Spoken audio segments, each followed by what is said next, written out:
ఈ రోజే డౌన్లోడ్ చేయండి. మీ ఫేవరెట్ షోస్ చూడండి. వీళ్లే ఎంకే కంపెనీ నుంచి 20 కోట్ల అప్పు తీసుకుని వెంచర్ అప్పగిస్తామని చెప్పినట్లుంది. అందులో పబ్లిక్ దగ్గర డబ్బులు తీసుకుని ఇప్పుడు మాకేం సంబంధం లేదు, అదంతా సూర్య డీల్ చేస్తున్న ప్రాజెక్ట్ అంటూ ప్లేట్ ఫిరాయించారు. లాయర్ గారు, ఇప్పుడు మనం ఏం చేయగలం?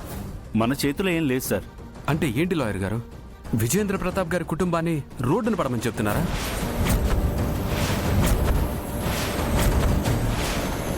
పోలీస్ ఎంక్వైరీలు జరిగి అరెస్ట్ వారెంట్లు కూడా ఇవ్వచ్చు. మీరేం కంగారు పడకండి. నేను వాళ్ళతో మాట్లాడి కాంప్రమైజ్కి ట్రై చేస్తాను. మీరెవరూ మాట్లాడకండి. ఈ రాజు చుట్టూ ఎన్ని బలాలు బలగాలు ఉన్నా ఈ సైనికుడే నా ధైర్యం. ఈ సైనికుడే నా ధైర్యం.